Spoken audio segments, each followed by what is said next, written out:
Hello, beautiful soul. Welcome back to the Microdose, where we discuss psychedelics, spirituality, mindset, and how to navigate the hologram of reality, and how to leverage these amazing plant medicines, whether it's mushrooms, DMT, ayahuasca, to make the most of your life and to reach the pinnacle of your soul's evolution. So last night I had a mushroom trip, and I wanted to do a quick episode to discuss some of the lessons that I learned while they're still fresh in my mind.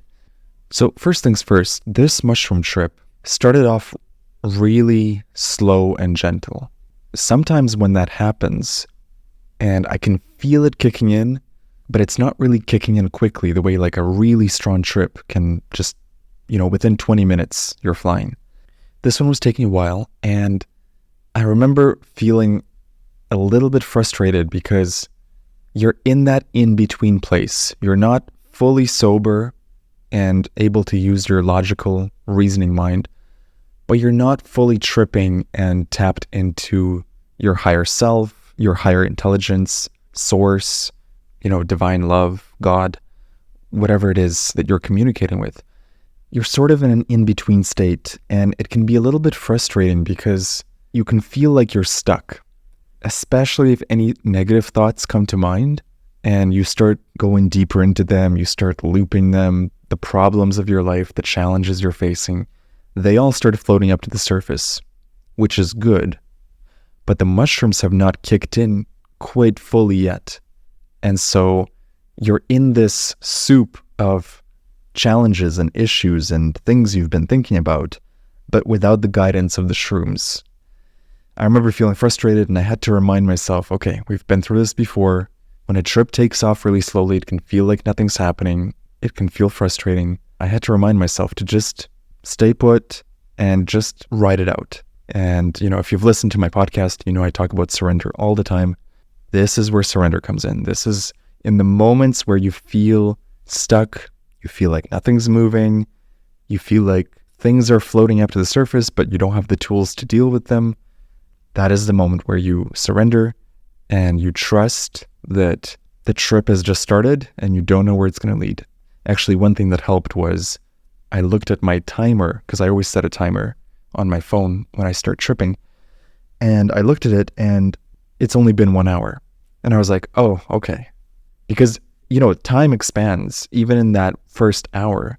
Although the mushrooms had not fully kicked in, I felt like it's been 2 or 3 hours. Like it felt like forever. But when I saw the timer and I said, okay, it's only been 1 hour. Like the trip has barely begun. And over the next 5 hours, let's see what happens. So I share all this in case you go through something similar, where maybe you take the mushrooms and you don't feel like anything's happening. You feel frustrated. Just stick with it. The flip side of that is if you feel absolutely nothing, after 1 hour, that's where you should take more mushrooms. But in my case, I was feeling it. It just hadn't fully kicked in yet. So I knew the mushrooms were doing their work, but the ascent was slower than I had expected. The second lesson that came up was I felt like in the beginning, the mushrooms were not strong enough. I wanted to have a strong experience, and I was getting a medium experience. Again, there's this tendency to be a little bit frustrated because you've made time and space and energy for this trip. You planned it all out, and it's just like the dose is not enough. But later on in the trip, I realized what a blessing that was. Because later in the trip, I decided to go outside and go to the beach. And if the trip was really strong, I would have probably stayed in my room the whole time. I would not have felt capable of going outside and interacting with the outside world. It would have been way too risky. But because it felt like a more gentle / medium type of trip, that presented the opportunity to, hey, let's go to the beach. Let's experience the ocean. Let's experience the sand. Let's experience the power of nature. And because I was not, fully gone and flying off to Mars in this trip, it was a blessing because I felt safe and I felt like, hey, I can experience this. So that's the other lesson for anyone who might be tripping is look for the blessing in everything. If the trip is not as strong as you wanted, hey, maybe that's a good thing. maybe something good will come out of it. Maybe it'll allow you to do something like it allowed me to go outside and feel safe and experience nature rather than staying inside in my room. So look for the blessing. Look for the blessing, because nothing is by accident. Everything happens for a reason. If the trip is not strong, or if it's gentle, or if it is strong, it's all there to guide you, and it's all there for your benefit. One other thing I noticed was when I was waiting for the trip to kick in, I went on my phone. I didn't feel much and I wanted a bit of a distraction, so I went on Instagram. And of course, Instagram always knows when I'm tripping. I don't know how this happens. Every time I trip, Instagram shows me the most spiritual, esoteric quotes from the gurus and the masters and like everything spiritual that you can imagine that's super woo-woo. The algorithm just serves it up on the mushrooms. And that doesn't happen every time I go on Instagram, but it absolutely happens every single time that I trip. I found that quite funny. Somehow Instagram is able to know when I'm tripping. And so I went on Instagram and I started reading some quotes. A lot of quotes from Joseph Campbell started showing up about the hero's journey, what our soul is here to do. I mean, I have not read a lot of Joseph Campbell, but after this trip, I absolutely want to get into him, because what he describes about the hero's journey is so applicable to anyone who is on the spiritual path and anyone who is doing plant medicine, anyone who is seeking God. All of these different facets of life, somehow Joseph Campbell captures it in his writing, and it's incredibly beautiful.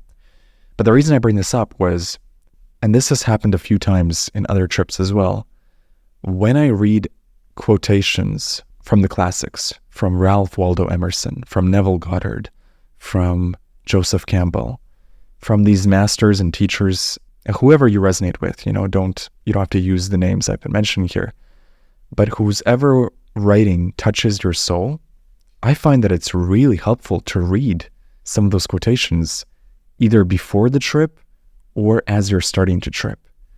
Because those words, which are touching your soul, they're going to infuse your trip. It's like the opposite of seeing something bad and having it affect your trip. It's like you're seeing something good, something inspiring, something that makes you think, something that touches your heart, something that causes you to zoom out and see the bigger picture of your life. And Joseph Campbell is so good at that. You read his work and you feel like you're just looking at your whole life from this zoomed out spiritual perspective. And those words, they infuse your trip. So I think what I'm going to start doing from now on is every time I trip, I think I'm going to start by reading some spiritual text or some author that I really like, just infuse their thoughts and their writing into my mind and let those words guide me through the trip. And so for anyone who isn't sure what to do before the mushrooms kick in, maybe use this technique. Go to your favorite author and look up quotes from him, or open your favorite spiritual text and just read a few paragraphs. And eventually the mushrooms will kick in and you won't be able to keep reading because your mind will be racing off into another direction, but it'll make a difference in your trip. Because the worst thing you can do, I think, is while you're waiting for your trip to begin is to start reading your WhatsApp messages or go on your email. You really don't want to be doing that. That's playing with fire. You're just getting a bunch of random inputs from different people who are trying to reach you. It's not really productive. But reading your favorite author's work, or just even a few quotations, or even a poem that inspires you, it's almost like you're priming your brain to start thinking more holistically, more universally, and tapping into that spirit within. When I got to the beach, I was amazed by the beauty of the ocean and the beauty of the stars and the little tiny specks of the ships in the distance. And I was seeing everything so sharply, more 3D than 3D. Anyone who's done mushrooms will understand what I'm talking about. It's like things pop out holographically beyond the normal 3D level that you get in sober reality. It's more 3D than 3D. That's the only way I can describe it. In some ways, it feels like you're looking at the true reality, the the true underlying reality, it's almost as if in our sober state, we dull down a lot of the visual system and the auditory system. We make life a lot more mental. But on the mushrooms, the mental part of your mind, the one that's maybe the ego, shuts off, it seems, and you're left with a more expanded awareness. And there's this impression that you're looking at the substrate of reality that is underneath the, let's call it the sober layer, the day-to-day layer, the default layer. It's almost like you're looking at the pixels of the desktop icons. Like if reality day-to-day is made out of these icons, the car, the tree, the desk, the laptop, and then on mushrooms, it's almost like things get a little bit more pixelated, that rather than being blurry pixelated, they get sharper, and you're able to see more detail. You're able to see more of the layer that's underneath reality. It always feels to me like I'm looking at more of the truth of reality. This especially happens a lot on DMT. I feel like DMT takes you the fastest there, but mushrooms absolutely take you there too. It's a little bit more gentler, and you don't go, all the way to breakthrough the way DMT would take you. You're sort of in this hybrid reality between the sober state and between, let's call it the DMT state. And it's this in between, and it's incredibly fascinating to observe reality in a more raw form. One thing I noticed about myself is how in awe I was by the beauty of the ocean and the beauty of the stars. And I was sitting on these stone steps that overlook the ocean, and there was other people to my left and to my right, and I just noticed how none of them were really looking at the ocean and at the stars in rapture and awe the way I was looking at it. Maybe they were chatting with friends or socializing or looking at their phone. They were more in the mental realm. And this is not a judgment on anyone, because in my sober state, I also don't just look at the ocean. And I felt like when I was tripping, I was really seeing the ocean. I was really seeing the waves. I was actually seeing the stars, not seeing a mental construct of what the waves are, but actually seeing the truth of them. I feel like in our day-to-day reality, we are seeing the mental construct of things we're used to seeing. Like, oh, here's a ship, here's a car, here are the waves. Been there, done that. And on mushrooms and other psychedelics, that filter, the thing that narrates everything you're seeing, it goes away. For me, anyway. And it feels like I'm truly able to see the waves, almost like seeing it for the first time. And it reminds me of a Terence McKenna quote, which captures this feeling that I had beautifully. I'm going to read you the quote. "Culture replaces authentic feeling with words. As an example of this, imagine an infant lying in its cradle and the window is open, and into the room comes something marvelous, mysterious, glittering, shedding light of many colors, movement, sound, a transformative hierophany of integrated perception, and the child is enthralled. And then the mother comes into the room, and she says to the child, 'That's a bird, baby. That's a bird.' Instantly, the complex wave of the angel peacock iridescent transformative mystery is collapsed into the word. All mystery is gone. The child learns, this is a bird, this is a bird. And by the time we're 5 or 6 years old, all the mystery of reality has been carefully tiled over with words. This is a bird, this is a house, this is the sky, and we seal ourselves in within a linguistic shell of disempowered perception." I love this quote so much because it perfectly captures that feeling of seeing the mystery of life for the first time when you're on shrooms, seeing the immense power of the ocean, the roar of the waves, the details. Like, he's talking about a bird here, but not seeing it in the linguistic sense of, hey, this is just a bird, but seeing it in its full mystery, the light, the sound, the fluttering of the wings, the reflections, the breeze, the updraft created by the wings, all of these things.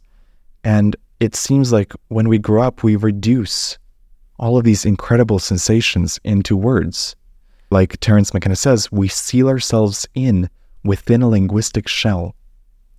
And so I'm sitting on the beach and I'm looking at this ocean, I'm looking at the stars, and I almost want to cry because of the beauty of it, yes, but also it's like I'm seeing it for the first time. I'm actually looking at the stars. I'm not thinking of what I'm going to do for work tomorrow, or what I'm going to eat, or who I have to call. I'm not seeing the stars and putting some story over it. I'm not seeing the stars and Instagramming them. I'm not seeing the stars and trying to photograph them. I'm just looking at the stars with my consciousness, fully engaged, fully immersed. This is the other thing with mushrooms that I really noticed yesterday, and I noticed it on every trip, but it's the power of concentration that you have on mushrooms. That when I'm looking at the stars, or I'm looking at a ship in the distance on the horizon, and I'm seeing the little glittering, twinkling lights, and I'm fully locked in on it. I'm fully immersed. I was staring at this ship for, I think it was 30 minutes, just observing it, enraptured in it, immersed in it. I was so engrossed in the beauty of the horizon, the beauty of those ships. When you compare it to your day-to-day life where you're distracted every 5 minutes by something, unless you're careful to manage that. But most people, they're on social media, they're on Instagram, they're looking for the notifications and the likes. And if they're not doing that, then they're thinking about food. And if they're not thinking about food, they're thinking about sex. And if they're not thinking about sex, they're thinking about money. And it's this constant cacophony of thoughts. And I was finding so much pleasure in just concentrating fully on one ship in the distance and looking at that horizon, looking at those ships, looking at the waves. Now, in that concentration on the horizon, my mind was not quiet or completely still. Quite the opposite. I was starting to receive a lot of downloads from the mushrooms, a lot of downloads about my life, where I was going, things I could do to improve the direction of my life. What was interesting to me was that by locking my eyes on the ships in the distance, basically constraining my visual system to one spot on the horizon and immersing myself fully in it, it's almost like that concentration opened up the floodgates of the downloads to come through. It was almost like entering this meditative state where you're looking at one point and your focus is completely on that one point. And in that single-minded focus, the clarity of thought and the downloads that come through was so blissful. It was so beautiful. And this ties into the lesson that always comes up for me on mushrooms, which is that we need to allow ourselves time to think every day. Not think and write or think and talk or brainstorm things on paper, but just to sit and think. Sit and allow your brain to process information, to process the challenges in your life and provide you with solutions. I often call mushroom trips almost like a forced meditation. You're there for 6 hours, you and you. It's just you and you. And maybe part of the beauty of it and why I have such clarity of thoughts and such amazing downloads in the mushrooms is partly the mushrooms, but also partly that I'm creating this space to think. I mean, how many times in your day or even in your week do you sit down for 6 hours with no phone, no distractions, and just think? I think that's why mushroom trips are so special and why they provide so much benefit is, yes, the psilocybin in the mushrooms has its own amazing effect on you, but there's also something to be said for just creating that space to sit and think. And it made me realize I need to carve out time in my day, every day, to just think. Ideally 1 hour a day, but maybe starting with 20 minutes, to just do nothing, but let thoughts flow through your mind. Allow your brain some breathing room to think and process, to not constantly be inputting things, reading things, watching videos, listening to someone, but to shut off all external inputs as much as possible and go into your mind and just look at what's there. Probably if you meditate regularly, you're chuckling at this point because that's exactly what meditation is, depending on what kind of meditation you do. Some people have different mantras or different things, but one of the simplest ways of meditating is to just lie down or sit down and watch your thoughts pass through. And so if you meditate, I commend you, because I think it's probably one of the most important practices you can do. It's one that I don't do daily, and I absolutely should. To me, where I discover the power of meditation is on the mushroom trips, because it truly feels like this marathon meditation, just 6 to 8 hours of being with myself, being with my thoughts, thinking, processing, understanding, listening to my gut, my intuition, my heart, listening to my mind, watching the thoughts pass through, and just understanding myself deeper. And this brings me to the role that psilocybin plays in all of this. There's the meditation part of a trip, being with yourself for 6 hours. But if you've tripped at all on mushrooms, you know there's much more to it than just sitting with yourself. It feels like the mushroom energy, the psilocybin, is working through your system and helping you, guiding you, unlocking new levels of awareness. So what is actually going on there?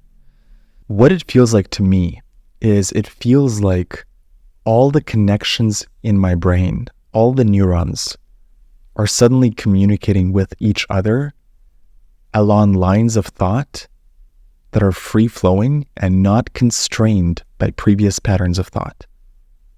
I think in our sober state, we are so used to thinking of things in certain ways and compartmentalizing things. You know, if you're thinking about money and business, you're just thinking about money and business. And if you're thinking about love and relationships, you're usually just thinking about love and relationships. But what happens on the mushrooms is there is no separation. There is no compartmentalization at all. Every thought is connected to every other thought. Every idea is connected to every other idea. Every neuron in your brain is connected to every other neuron in your brain. And that power of the exponential amount of connections that can be made, I think what I experience on mushrooms personally is it feels like those connections double or triple the amount of connections I can make. So when I'm thinking of anything on mushrooms, I don't approach it from this constrained, logical way that I would. I approach it from a million different directions. And that's where I think the downloads come to people on mushrooms is it's like your brain is open to more connections. And that double or tripling of the connections, it allows you to look at any problem or any challenge in your life and tackle it with entirely new solutions from entirely new perspectives. This is so incredible, and I wish this experience for everyone. And that's why I'm so passionate about mushrooms and people trying them, because to experience that state where you are tuned in, plugged in, turned on, and your mind is working, it's like the CPU of your mind is working at 2 or 3 times the capacity, and the RAM in your brain is expanded. There's more slots, there's more room to think and to create solutions and to download information. This is truly, truly amazing, and it's one of my favorite parts of mushrooms. One lesson that came up in my trip was life is for you. All of life is for you. Everything that's happening in your life, it's for you. And it was so painfully obvious on this trip how I have blocked myself in certain ways and resisted certain things when the whole time life was extending a hand, life was providing a gift, life was providing a lesson. And I just realized so deeply on this trip that, oh my God, all of it is for me. It's for my benefit. It's for my evolution. And it's a gift. And I want to say the same thing to you. If you're listening to this, all of life is for you. Every single thing. When we get frustrated at life or even annoyed with some mild thing, that's on us. That is 100% on us. It is nothing about life or what's happening on the outside. It is completely us missing the point of the moment. We are literally missing the point. We're missing the gift that is right in front of us. This was another lesson that came up closely tied to life is for you, is the gift aspect. How we're so blind to the gifts right in front of us. The people that are in our life, the opportunities, the blessings. We are mired in thinking of lack and thinking of complaints and thinking of not enough, that sometimes we completely miss the picture. We completely miss the point of something that's right in front of us. Have you ever had this experience where in a moment, the thing that you thought was a problem turns out to be the solution? Or the person you were annoyed at, you suddenly realize what an incredible gift they are, what an incredible lesson they've given to you. Or the piece of criticism or feedback that you receive from someone, which annoys you initially, you understand, oh my God, this is exactly what I needed to hear. It could not have come any other way. I needed to hear it in this way for it to wake me up. And so if you're listening to this, look at your life. Look at every single problem in your life and ask yourself, what is the problem actually? Or who is the problem? Because oftentimes it's you. You are the problem. The way you're looking at things, the way you're feeling about something, the perspective you are choosing to look at something through, the lens that you are picking up and looking through is creating the problem, because there's no problem on the outside. I admit this is easier to tap into when you're on mushrooms, when you're feeling into and tapped into life and source and spirit. But we must try in every moment of every day to hold on to that perspective, that life is for you, it's all for you, and everything that's in front of you is a gift. And don't you dare miss the point of this. Don't you dare miss the point of the thing that is right in front of you, calling to you, extending a hand to you. That's one of the images that came up to me. It's like life is literally showering you with blessings every day. And sometimes we're just blind to them. And with just a little bit more awareness, wow, the things you start seeing and understanding about your life and how you have been blocking your own blessings. You are the resistance. Life is flowing beautifully, perfectly. That the only resistance comes from us. And the final lesson I'll share today that came up from this trip is the idea that you get to do this. There's no shoulds. There's no such thing as I need to or I should do. I need to do this. I should do this. In reality, there's only I get to do this. I get to do this. I get to live in this incredible holographic simulation made of waves of energy appearing to be solid so I can play with them. Everything in your life, if you can picture it as I get to do this. I get to do this work. I get to eat this meal. I get to go to the beach. I get to exercise. I get to move my body. And especially the hard and challenging things, look at it from the perspective of I get to do this. Isn't it amazing that I get to experience this. Not I need to or I should do. There's no such thing. All of that is coming from a lack mentality. It is the resistance that I mentioned earlier. You are looking at life through a distorted lens. Anytime you're thinking of something as I need to or I should do this, distortion, absolute distortion. Immediately get yourself out of that state and look at it from the God perspective. Start saying to yourself, I get to do this. I get to do this. I get to do all of this. There is nothing here that I need to do or that I should do. Every moment of life is a I get to do this moment. I get to do this. So I hope you enjoyed this episode. Thank you so much for listening. If you haven't subscribed to my YouTube channel yet, check me out on YouTube. I'll link to it in the show notes below.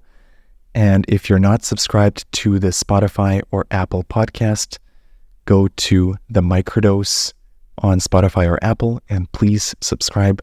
Every single subscriber helps. Finally, if you want to stay in touch with me, go to jamesxander.com and sign up to my newsletter. It's the best way to learn what I'm up to and anything new that I'm doing. Please go to jamesxander.com and sign up. And thank you for listening. You are a beautiful soul. Remember to keep the faith, keep the trust in life, never give up, keep going, and if need be, do a mushroom trip. Thank you for listening, and I'll see you in the next episode.